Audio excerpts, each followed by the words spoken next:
नमस्कार, आप देख रहे हैं संत वाणी और ये है आपका विशेष कार्यक्रम वैदिक रहस्य। आज हमारे साथ स्टूडियो में उपस्थित हैं इंडियन इंस्टीट्यूट ऑफ वैदिक साइंस के फाउंडर एंड चेयरमैन गुरुदेव विक्रांत जैन जी। तो आइए सबसे पहले आप और हम मिलकर गुरुदेव विक्रांत जैन जी का स्वागत करते हैं और आज हम बात करेंगे वास्तु के बारे में। क्या आपके जीवन में आ रही परेशानियाँ, छोटी या बड़ी परेशानियाँ, किस वजह से है, इसका कारण आप जानते हैं? वास्तु आखिर है क्या, कैसे हमारे जीवन पे असर डालता है और क्या हमारे जीवन को वास्तु की मदद से वास्तु को ठीक करके बदला जा सकता है, ये सब आज हम जानेंगे गुरुदेव विक्रांत जैन जी से। तो आइए सबसे पहले आप और हम मिलकर गुरुदेव का हार्दिक स्वागत करते हैं, उसके बाद जानकारी लेते हैं गुरुजी से कि किस तरह से हम वास्तु की मदद से घर को बदल सकते हैं, स्वयं को बदल सकते हैं, स्वयं के जीवन को बदल सकते हैं। गुरुदेव बहुत बहुत स्वागत है आपका। गुरुदेव, आज हम चर्चा करने वाले हैं वास्तु के बारे में। तो सबसे पहला मेरा आपसे सवाल यही है कि आप एक आसान सी भाषा में बताएं कि वास्तु क्या है, जो हमारे जन सामान्य को समझ भी आए। कि वास्तु जो होता है एक मॉडर्न भी कह सकते हैं, लेकिन जो एंशिएंट आर्किटेक्चरल साइंस है जो आज मॉडर्न ज़माने में भी फॉलो होती है। तो किसी भी स्थान के अंदर जो भी डायरेक्शंस होती हैं, 32 डायरेक्शंस होती हैं, उन डायरेक्शंस में जो 5 एलिमेंट्स होते हैं, अग्नि, जल, वायु, आकाश और पृथ्वी, उसको बैलेंस करना और किस कोण में कौन सा तत्व होना चाहिए, कौन सा नहीं होना चाहिए, उससे क्या आपकी लाइफ में इम्पैक्ट आएगा, इन सब चीज़ों को चेक करना ही आसान भाषा में अगर मैं कहूँ तो वास्तु होता है। और वास्तु के अंदर जो है डायरेक्शंस के साथ साथ एलिमेंट्स बड़े इंपॉर्टेंट होते हैं। और पूरा का पूरा जो वास्तु है, जो हमारा वास्तु पुरुष जो है चलता है। वास्तु पुरुष का नाम सुना है आपने? वास्तु पुरुष, हाँ, शब्द तो मैंने सुना है पर एग्जैक्ट मैं नहीं कहूँगी कि मैं इसके बिल्कुल। जिस प्रकार से आर्किटेक्चरल बनाने के लिए हम जो हैं विश्वकर्मा जी को पूछते हैं, उनका यूज़ करते हैं, उसी प्रकार से जब हम वास्तु यूज़ करते हैं तो वास्तु के अंदर यूज़ होता है वास्तु पुरुष का। अब अगर हम पुराणों के हिसाब से देखें तो एक बार जो है शिव जी का युद्ध हो रहा था दानवों के साथ और बहुत लंबे समय तक चला। तो उस युद्ध में जब शिव जी का एक बूंद पसीना गिरा धरती पे, तो उससे जो है वास्तु पुरुष की उत्पत्ति हुई। और वास्तु पुरुष इतना ज़्यादा विशालकाय था, और इतना विशालकाय था तो उसकी भूख भी बहुत ज़्यादा थी। तो उसने हर चीज़ खानी स्टार्ट करी, और जैसे जैसे वो खाता जाता उसका आकार और बड़ा होता जाता और भूख भी बढ़ती जाती। तो उसने कोशिश करी पूरे सृष्टि को खाने की। तो सभी देवी देवता जब घबराए ब्रह्मा जी के पास पहुँचे और ब्रह्मा जी से रिक्वेस्ट करी उसको रोकने के लिए, तो ब्रह्मा जी ने 45 जो हैं देवताओं की एक टीम बनाई और वास्तु पुरुष को रोकने के लिए वो पहुँचे, और वास्तु पुरुष को जो है धरती के ऊपर मुंह के बल लिटा दिया, और हर एक स्थान को एक देवता ने पकड़ लिया। तो इसीलिए जब हम आज कोई प्रॉपर्टी का वास्तु करते हैं तो हम कहते हैं जो वास्तु है तो वहाँ देवता भी वास करते हैं। तो वास्तु पुरुष को जब वहाँ पे मुंह के बल लिटाया गया तो सभी 45 जो देवता थे उन्होंने अलग अलग स्थान से जो है उस पुरुष को पकड़ लिया। जैसे सर पकड़ा ईशान देव ने, नाभि के ऊपर बैठे हमारे ब्रह्मा जी, एक कंधे पे कुबेर जी, दूसरे कंधे के ऊपर जो है इंद्रदेव, इसी तरह से अलग अलग स्थान पे अलग अलग देवताओं ने उनको पकड़ लिया। और अब जब पकड़ा तो जो वास्तु पुरुष था उन्होंने पूछा ब्रह्मा जी से कि भाई मैं तो शिव जी का अवतार हूँ, उनके पसीने से जन्मा हूँ, उसमें भूख मेरे को इतनी लगती है, मेरा विशालकाय रूप है क्योंकि उनके रुद्र रूप से मैं जन्म लिया है, तो उसमें मेरी क्या गलती। तो ब्रह्मा जी ने उनको आशीर्वाद दिया था कि देखिए आपको हम खुला तो नहीं छोड़ सकते कि आप पूरी सृष्टि को खा जाओ, क्योंकि सृष्टि का काम के अपने नियम है, चलना चाहिए, लेकिन हाँ हम आपको इस बात का आशीर्वाद ज़रूर दे सकते हैं कि पृथ्वी के ऊपर जब भी कोई कंस्ट्रक्शन होगी, जब भी कोई प्रॉपर्टी बनेगी, तो उसके ऊपर सबसे पहले जो है आपकी पूजा होगी। जब आपकी पूजा जिस स्थान पर होगी उस स्थान को जो है वास्तु कंप्लाइंट हम कह सकते हैं कि प्रॉपर्टी माना जाएगा, और वहाँ पर आपके साथ साथ हम सभी 45 देवताओं का भी वास होगा। तो उस प्रॉपर्टी को आप कुछ नहीं करोगे, उससे आप अपनी भूख नहीं मिटाओगे, लेकिन जिस स्थान पे जो है आपकी पूजा नहीं करी जाएगी कंस्ट्रक्शन के टाइम, उसको जो है हम देवताओं का निवास नहीं माना जाएगा, और उस चीज़ से जो है आप अपनी भूख मिटा सकते हो। तो इसीलिए ऐसा माना जाता है कि जिस स्थान पे जो है वास्तु पूजा नहीं जाता कंस्ट्रक्शन के टाइम, ऐसे स्थान पे देवता वास नहीं करते। और वास्तु पुरुष जो है ऐसे स्थान पे रहने वाले जो फैमिलीज़ होती हैं, ऐसे लोग होते हैं, उनके जीवन की खुशियों को खाकर या फिर कहीं उनके जीवन में आने वाली तरक्कियों को खाकर अपनी भूख मिटाता है। तो इस तरह से जो है वास्तु काम करता है और इसी को हम आसान भाषा में वास्तु समझ सकते हैं। जी हाँ, अगर मैं कहूँ कि वास्तु पुरुष का महत्व है, वास्तु पुरुष की अगर पूजा की जाएगी तभी हमारा जो घर है वो अच्छे से चल पाएगा, उसमें पॉजिटिविटी आ जाएगी। ये तो आपने बताया जो पहले हो चुका है, अगर मैं कहूँ कई सदियों पहले या हमारे पुराण में इसका लेख होगा। लेकिन क्या ये सच में सच है या एक अंधविश्वास है या फिर इसका कोई लॉजिक है? नहीं, वास्तु बिल्कुल भी अंधविश्वास नहीं है। अंधविश्वास लोगों को इसलिए लगता है कि बहुत से वास्तु एक्सपर्ट जो हैं चीज़ों को अंधविश्वास के तौर पे फैलाते हैं, लेकिन अगर आप वास्तु को देखोगे तो बिल्कुल मॉडर्न साइंस है। वास्तु के अंदर हम क्या कहते हैं कि चीज़ों के अलाइनमेंट्स होनी चाहिए, कौन से स्थान पे कौन सी उचित चीज़ रखी होनी चाहिए। साइंस भी वही चीज़ कहती है। इसको मैं एक बहुत अच्छे एग्जाम्पल के तौर पे कहता हूँ कि किस प्रकार से लोग अंधविश्वास फैलाते हैं और सेम चीज़ जो है साइंस होती है। एग्जाम्पल लेते हैं हम बेडरूम के अंदर मिरर का। अब अगर किसी आप वास्तु एक्सपर्ट से पूछो तो वो बताएगा कि बेडरूम में बेड के ठीक सामने मिरर कभी लगाना नहीं चाहिए। क्यों नहीं लगाना चाहिए? क्योंकि जो कपल उस बेड पे सो रहा है तो मिरर जो है एक थर्ड पर्सन को रिफ्लेक्ट करता है और पति पत्नी और वो का एंगल बनाता है, जिसकी वजह से कपल के बीच में झगड़े होते हैं।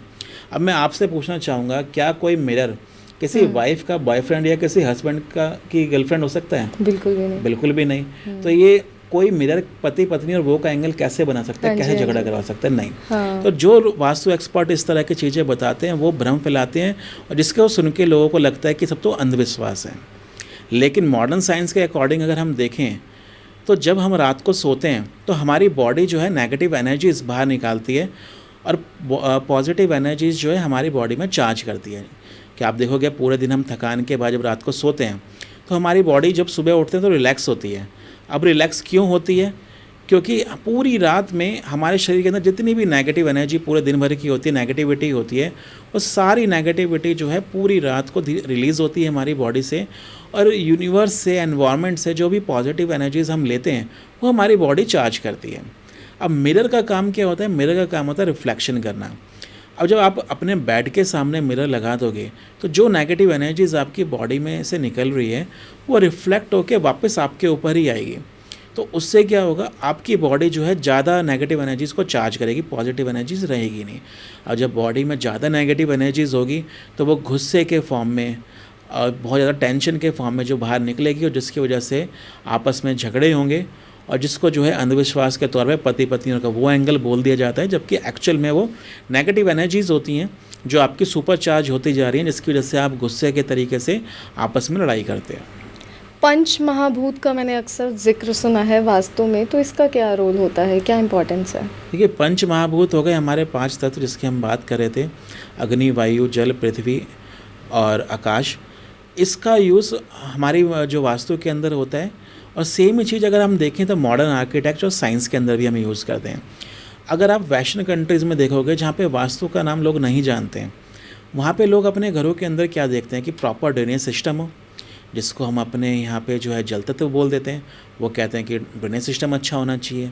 अगर हम अग्निकोण की बात करें तो वेस्टर्न कल्चर में आप देखोगे या मॉडर्न साइंस के अंदर देखोगे तो वो क्या कहते हैं कि फायर सेफ्टी होनी चाहिए, फायर प्रॉपर इस जगह से प्लेस होनी चाहिए घर के अंदर कि इन केस ऑफ इमरजेंसी आप घर से बाहर निकल सको आराम से। इसी प्रकार से घर के अंदर जो वेंटिलेशन देखी जाती है वो हमारे वायु तत्व को रिप्रेजेंट करती है। घर के अंदर जो नेचुरल लाइट आती है वो रिप्रेजेंट हमारा आकाश तत्व करता है। और घर की फाउंडेशन जो स्ट्रांग बनानी चाहिए ताकि भूकंप रोधी रहे घर, तो वो जो है हमारा पृथ्वी तत्व होता है। तो सेम ही चीज़ें हैं बट अलग अलग जगहों में अलग अलग नामों से जाना जाता है। चाइना में किसी और नाम से, जापान में किसी और नाम से, मॉडर्न साइंस उसको जो है एक मॉडर्न बिल्डिंग आर्किटेक्चर के नाम से जानती है, लेकिन है सारी चीज़ें वास्तु ही। क्योंकि वास्तु शास्त्र की जो उत्पत्ति है हमारे वेदों से हुई है, अथर्ववेद से उसकी उत्पत्ति हुई है। और आप देखोगे आज के समय में जितनी भी चीज़ें साइंस मानती है वो कहीं ना कहीं हमारे वेदों से ही निकली हुई होती है। शुरू में साइंस उसको नहीं मानती, लेकिन जब वो उसको साइंटिफिक तरीके से प्रूफ कर देती है तब वो मानते हैं कि हाँ ये बात सही है। आपने कहा कि जो वास्तु है वो हमारे वेदों से ही निकला है, वेदों का ही एक हिस्सा है वास्तु भी। अगर वेदों का हिस्सा है तो मैं बात करना चाहूँगी कृष्ण जी की नगरी द्वारका की। क्या वो भी वास्तु का एग्जाम्पल है? बिल्कुल। देखिए, बहुत से लोग ये मानते हैं कि वास्तु सिर्फ घरों का होता है या किसी फ्लैट का या बिल्डिंग का होता है। वास्तु जो है शहरों का भी होता है। ये एग्ज़ाम्पल हमें देखने को मिलता है द्वारका नगरी से। द्वारका नगरी इतनी बेहतरीन तरीके से डिज़ाइन थी, वहाँ पे उस समय में इतनी अच्छी सड़कें होती थी, प्रॉपर ड्रेनेज सिस्टम था, प्रॉपर जो है वहाँ पे कम्युनिकेशन सिस्टम था, सिक्योरिटी सिस्टम था, एयर फ्लो था, वेंटिलेशन था, लाइट थी, नेचुरल लाइट्स थी। तो ये सारी चीज़ें एक मॉडर्न शहर के अंदर पाया जाना एंशिएंट टाइम पे अपने आप में एक बेहतरीन वास्तु का एक एग्जाम्पल है। इंद्रप्रस्थ की अगर हम बात करें तो क्या वो भी वास्तु के को ध्यान में रख के ही बनाया गया था? क्या एग्जाम्पल है वास्तु का? देखो, इंद्रप्रस्थ नगरी के बारे में जैसा हम सभी ने पढ़ा है अपने शास्त्रों के अंदर, एक बहुत ही ज़्यादा नेक्स्ट लेवल एडवांस आर्किटेक्चर था, पूरा वास्तु कंप्लाइंट था और इतना मॉडर्न था कि आज के समय में इतना मॉडर्न आर्किटेक्चर अवेलेबल नहीं हो सकता। इतनी ज़्यादा इल्यूजन्स बने हुए थे उस राजमहल के अंदर और नगरी के अंदर कि दुर्योधन जैसा जो योद्धा महायोद्धा था वो तक चक्र खा गया था और पानी में जाके गिर गया था। हम सभी ने स्टोरी पढ़ी है जी। तो इतना मॉडर्न आर्किटेक्ट होने के बावजूद भी अगर आप देखोगे तो पांडवों ने कितना स्ट्रगल करा, नगरी में राज नहीं कर पाए, चैलेंजेस आए। तो ये हमें एक बात और सिखाता है कि आपने अपनी प्रॉपर्टी बहुत अच्छी वास्तु कंप्लाइंट बना ली, लेकिन उसके अंदर उन्होंने कौरवों को जिस प्रकार से इनवाइट करा, यानी आपने पाप को इनवाइट करा, आपने द्वेष को इनवाइट करा, आपने जो है बुरे कर्मों को इनवाइट करा। जब उन चीज़ों को हम इनवाइट करते हैं अपनी प्रॉपर्टी के अंदर, तो भले ही कितनी अच्छी वास्तु कंप्लाइंट क्यों ना हो, लड़ाई झगड़े, सुख शांति आपकी ख़त्म हो जाती है, लड़ाई झगड़े बढ़ जाते हैं, अशांति आपके जीवन में आ जाती है। इसका सबसे बेहतरीन एग्जाम्पल महाभारत ही है। जी, महाभारत इसका एक एग्ज़ाम्पल के तौर पे हम देख सकते हैं इसको। लेकिन ये तो हो गई पुरानी बातें। अगर हम आज की लाइफ में बात करें तो मैं आपसे सीधा सा सवाल करना चाहूँगी, क्या वास्तु की मदद से हम अपनी ज़िंदगी बदल सकते हैं? लाइफ को बदला जा सकता है? वास्तु की मदद से लाइफ हम बदल सकते हैं, ये कहना 100% सही होगा भी और नहीं भी। वास्तु जो है एक हेल्पिंग हैंड है हमारे जीवन में। अगर मैं एग्जांपल के तौर पे कहूँ तो जैसे एक कार होती है, कार को चलने के लिए 4 पहियों की ज़रूरत होती है, तो उसमें से एक टायर है हमारा वास्तुशास्त्र, लेकिन बाकी के 3 टायर भी तो हैं। एक है एस्ट्रोलॉजी, एक है न्यूमरोलॉजी और तीसरा हीलिंग और चौथा हमारा वास्तुशास्त्र।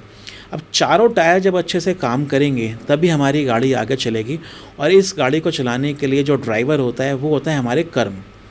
तो पांचों चीज़ें ही इम्पॉर्टेंट हैं। अगर कोई एक टायर पंचर है, अगर आपका वास्तु काम से काम नहीं कर रहा, एस्ट्रोलॉजी कितनी अच्छी हो, न्यूमरोलॉजी आपकी कितनी अच्छी हो, आप कितने अच्छे हीलिंग लेते हो, मेडिटेशन करते हो और आपके अच्छे कर्म भी हों, ड्राइवर आपका बहुत अच्छा हो, तो भी गाड़ी आपकी अच्छी नहीं चल पाएगी।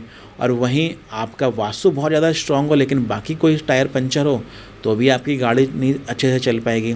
और चारों ही टायर बहुत अच्छी हो, आपकी एस्ट्रोलॉजी बहुत अच्छी है, आपकी न्यूमरोलॉजी बहुत अच्छी है, आपका वास्तु भी अच्छा है, आप हीलिंग भी बहुत अच्छी लेते हो, लेकिन आपका ड्राइवर, आपका कर्मा आपको सपोर्ट नहीं करता, आपका कर्म नहीं करोगे, आप बैठे रहोगे घर के अंदर, तो वास्तु कुछ नहीं कर पाएगा, ना ही कुछ और कुछ कर पाएगा। चारों टायर बहुत सॉलिड होने के बाद भी आपके पास ड्राइवर नहीं है तो वो काम नहीं कर पाएगा।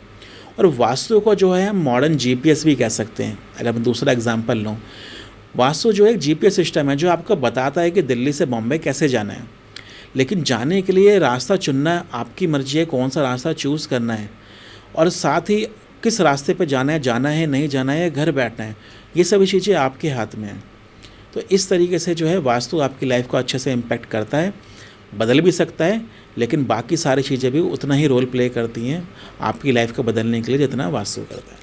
वास्तु का अगर मैं कहूँ एक महत्वपूर्ण रोल है। कई बार जैसे हम बड़े शहरों में रहते हैं या कहीं भी हमने एक बार अपना घर बना लिया तो उसके बाद तोड़-फोड़ करना एक बहुत अहम विषय बन जाता है। अगर मैं उसे कहूँ तो फाइनेंशियली भी लोगों के लिए मुमकिन कई बार नहीं हो पाता कि हम अपने घर को तोड़कर वास्तु के हिसाब से बनाएं, तो और घर में वास्तु की परेशानी है, तो किस तरह इसको सॉल्व किया जाए बिना तोड़-फोड़ करे? कैसे हम वास्तु को ठीक कर सकते हैं, ये मैं जानना चाहूँगी। देखिए, जब वास्तु बना था तब देखा जाए राजा महाराजाओं के ज़माने थे, बड़े बड़े महल होते थे, बड़े बड़े किले होते थे, वहाँ पे जनताओं के घर भी जो होते थे वो भी बहुत बड़े बड़े होते थे, डायरेक्शन की कोई दिक्कत नहीं होती थी। अब कहते हैं हम कि ईस्ट डायरेक्शन से एंट्रेंस होनी चाहिए, सबसे बेस्ट एंट्रेंस मानी जाती है। अब राजमहल में इतनी अपार ज़मीन है, आप ईस्ट एंट्रेंस बना सकते हो। उस समय पॉपुलेशन बहुत थोड़ी थी, ज़मीन बहुत ज़्यादा थी, तो आप हर कोई अपना घर ईस्ट एंट्रेंस से बना सकता था। और ईस्ट एंट्रेंस ही क्यों कही जाती है? क्योंकि सूर्योदय वहाँ से होता है, तो सबसे पहले सूर्य की किरण आपके घर पे पड़ती है, पॉजिटिव एनर्जी मिलती है सूर्यदेव की आपको।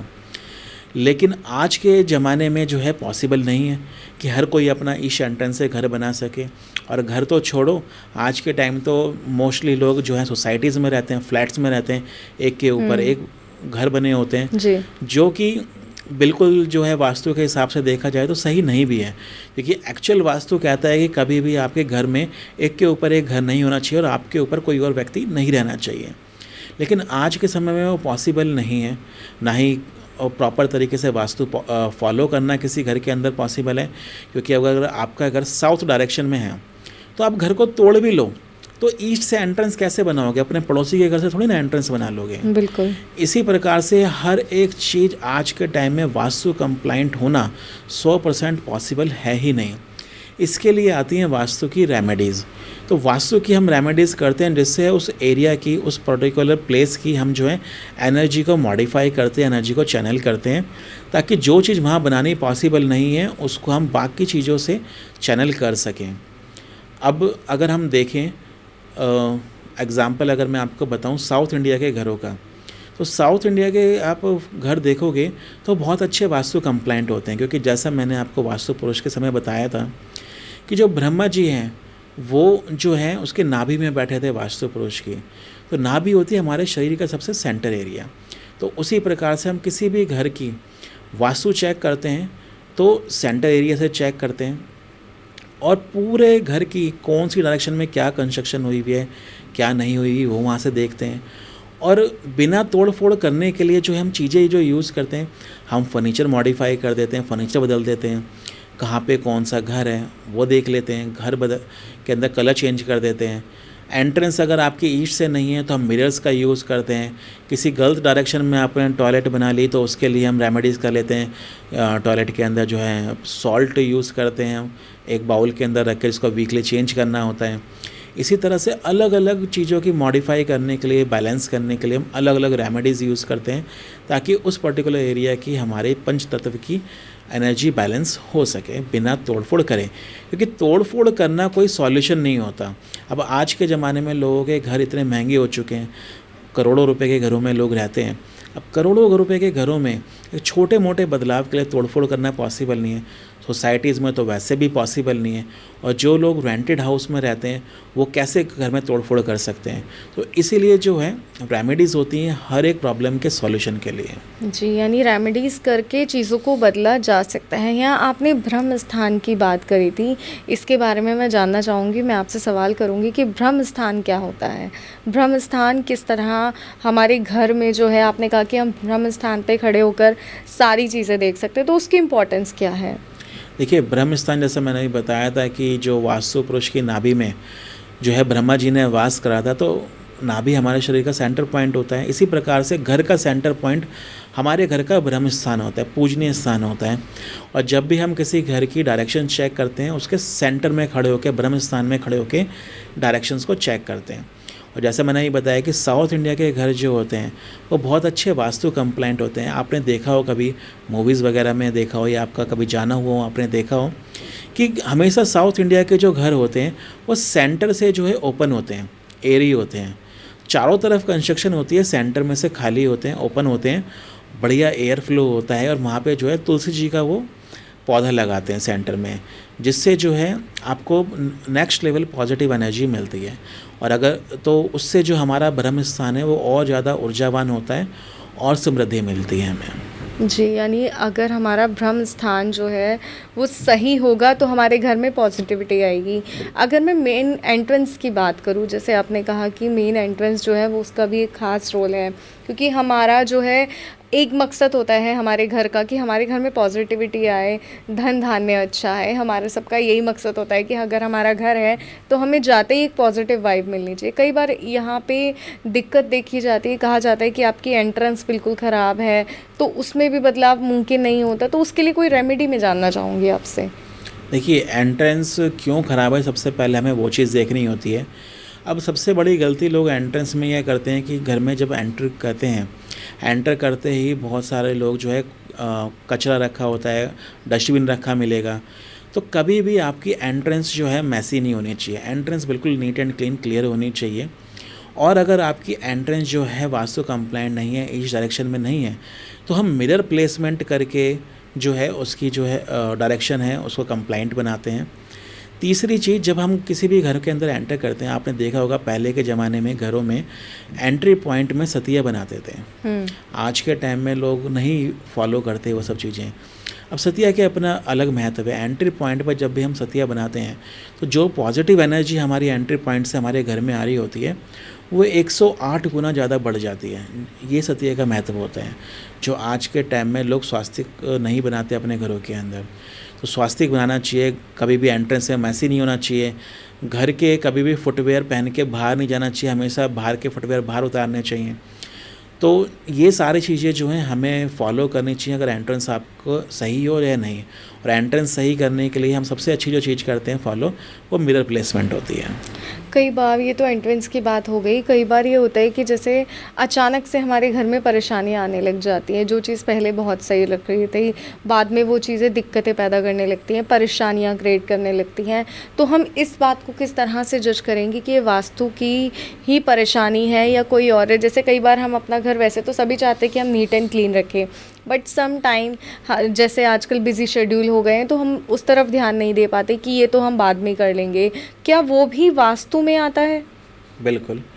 देखिए, जब भी आपके जीवन में कोई भी समस्या आ रही है तो ये चेक करने के लिए क्या वो समस्या वास्तु की वजह से है या किसी और वजह से, हमें कुछ चीज़ें ध्यान में रखनी चाहिए कि अगर आपके लाइफ में कोई ऑब्स्टेकल्स आ रहे हैं, परेशानी आ रही है, तो क्या रिसेंटली आपने कोई नए घर में या नई प्रॉपर्टी में शिफ्ट हुए हो, ये एक पॉइंट हमें ध्यान में रखना चाहिए।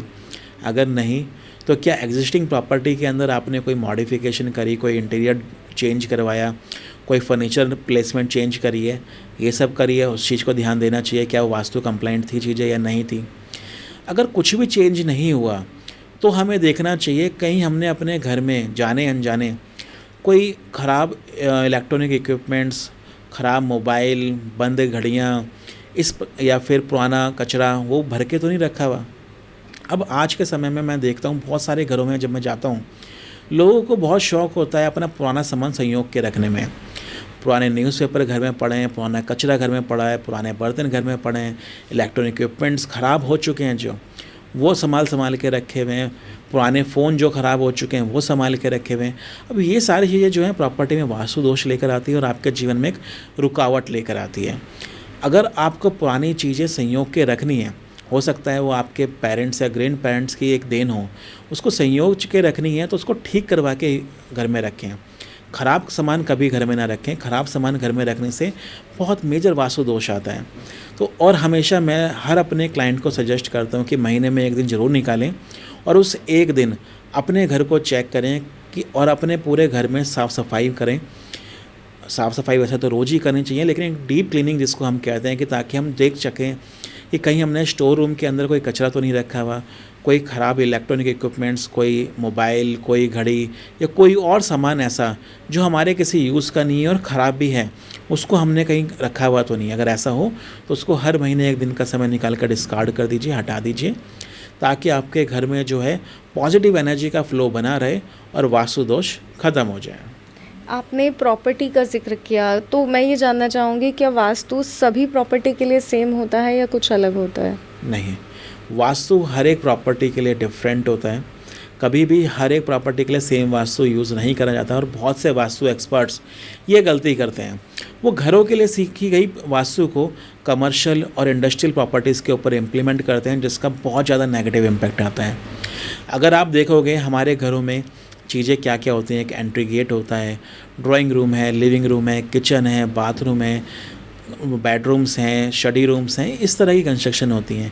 होम होता है कंफर्ट लाइफ के लिए, आपका स्लीप साइकिल सुधारने के लिए, लाइफ को कंफर्टेबल रखने के लिए, तो उसका अलग तरीके से जो है हमें वास्तु करना पड़ता है।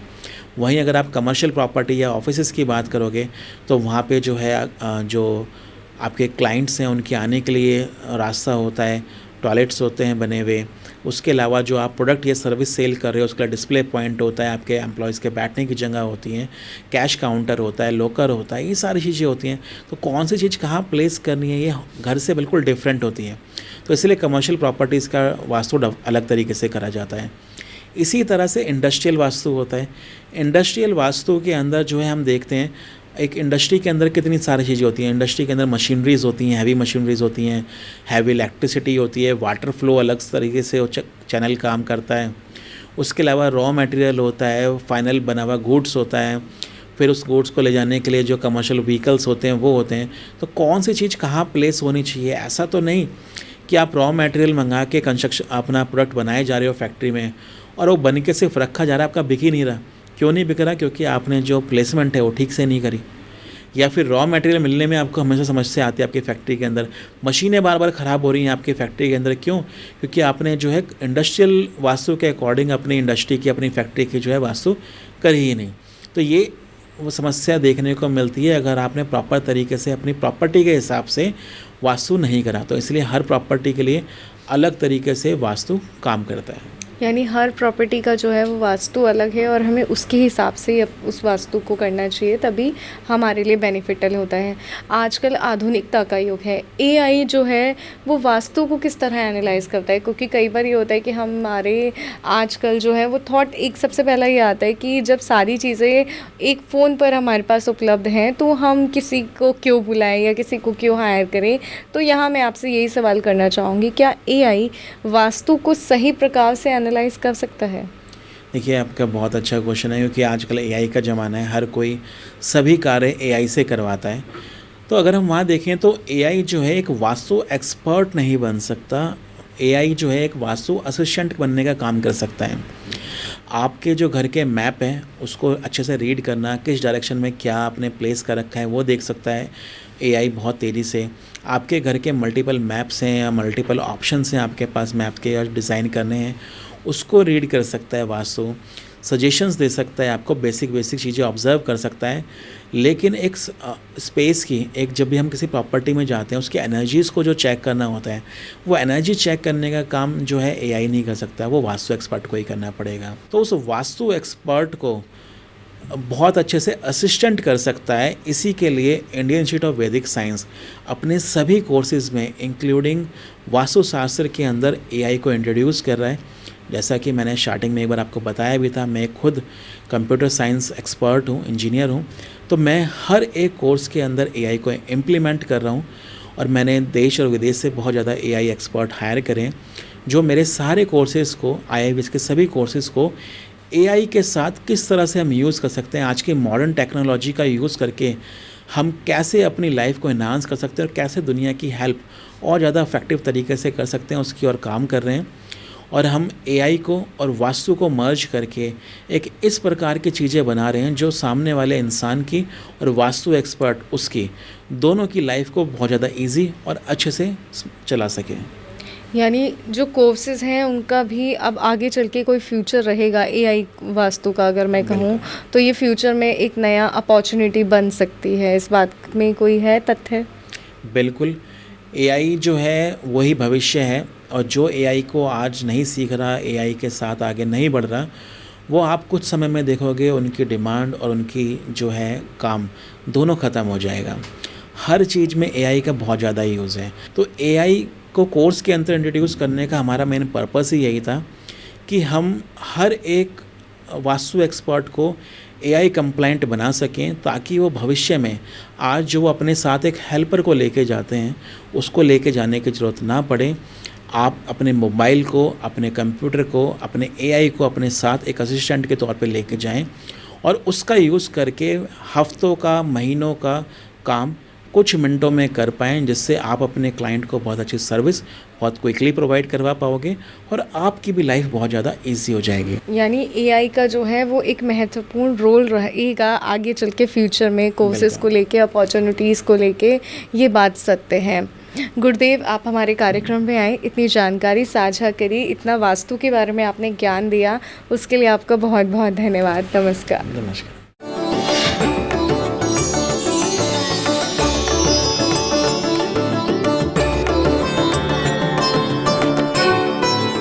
आप हमारे संतवाणी चैनल को सब्सक्राइब करें, वीडियो को लाइक करें, शेयर करें और हाँ, बेल आइकन पर क्लिक करना बिल्कुल ना भूलें।